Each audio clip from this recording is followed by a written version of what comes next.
have to, it's your responsibility to make sure that a broken home doesn't come from you, that a messed up home doesn't come from you. You have to be intentional about it. If you need to go therapy, healing, heal, man, heal. Go and heal, do therapy, do whatever you need to do to make sure that you protect your next generation, to make sure that a broken home doesn't come from you. So forget, this is who I am, this is how I was brought up. No. Hi guys, welcome back to our mental health matters. I hope you all are doing well. In today's video, I'm going to be talking about married but still want to keep living a single life. Unfortunately, a lot of married people are married to themselves. A lot of married people are still living single. You're married and you still think you can be doing the things you were doing when you were single. Listen, when you make a decision to get married, you're making a decision to adjust. You're making a decision to adjust to accommodate someone else. When you decide to spend the rest of your life with someone else, when you decide to make somebody else your life partner, you're making a decision to change from being single to being married. Stop telling me this bullshit. Love me the way I am. Who are you? What? Tell me, who are you? Do you love yourself the way you are? You probably wouldn't love yourself if you were on the other foot. You wouldn't do that. So stop the bullshit. Love me the way I am. This is how I was when you married me. No. When you get married, you make an intentional decision to change, to change from single to married. You cannot be married and still be staying in the club from night till the morning. And you tell me this is who you were? Who the hell are you? Tell me. You can't be married and still be living single. That is absolute rubbish. You cannot be married and still be expected to do the things that you were doing when you were single. No. When you're married, you have to choose to have boundary. You have boundary with the opposite sex. You have boundary with so many things that you do. You know, like, what is this about getting married and you're still flirting around with the opposite sex? Some men are married and they still allow other women to grace their ego, to make you feel like a man, to send you, there are some discussions and some communications, some messages you shouldn't be receiving from the opposite sex. You create boundary to protect yourself, to respect your partner, your wife or your husband. When you're married, you have to have that boundary. You have to make a conscious decision to change some certain behavior, change some certain attitude of yours. When you were single, it was okay. It was just you. You were just thinking about you. You were selfish. It was all about you. But when you make a decision to spend the rest of your life with someone, please do not tell me this is who I am. You have to be intentional and change, man. What the hell? A married man is sitting in the club. You sit in the club from morning till night. You sit in the club, you go to the club in the night and you come back in the morning. What sort of example are you setting for your family, for your children?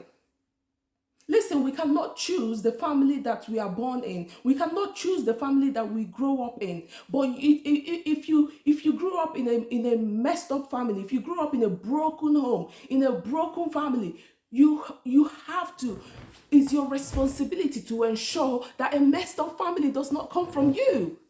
Listen, if messed up families if we keep raising messed up family, that means we keep raising messed up society, messed up community. Is it any wonder what is happening all around? Is it any wonder what is happening in the community, in our society? You have to, it's your responsibility to make sure that a broken home doesn't come from you, that a messed up home doesn't come from you. You have to be intentional about it. If you need to go therapy, healing, heal, man, heal. Go and heal, do therapy, do whatever you need to do to make sure that you protect your next generation, to make sure that a broken home doesn't come from you.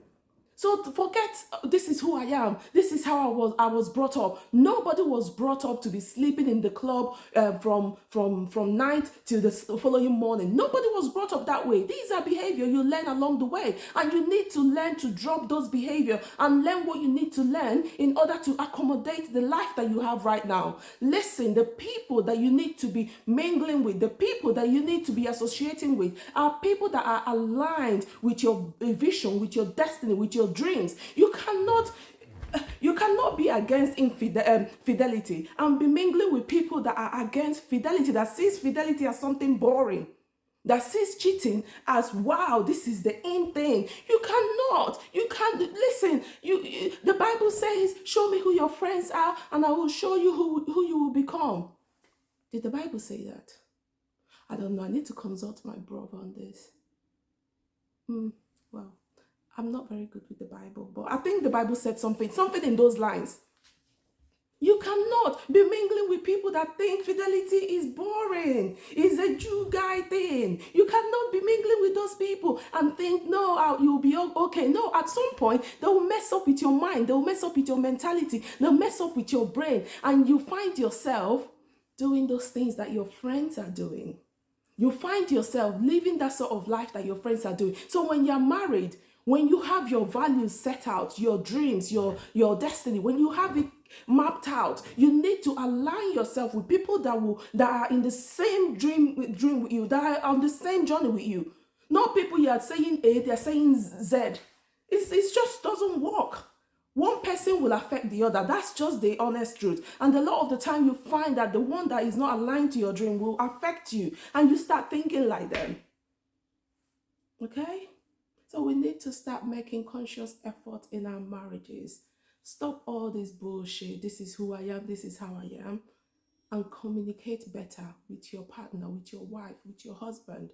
Communication is not actually the key. I used to think that communication was the key, but understanding is. So if you've been communicating and you haven't been understanding, please try and work on your understanding skills so that you'll be able to understand your partner when they're communicating with you. Because you can talk, you can communicate from now till your kingdom comes. If your partner is committed to misunderstanding you, then communication won't be effective. I'll see you guys until my next video. Keep living life, keep enjoying life, and keep loving yourselves. I'll see you guys really, really soon.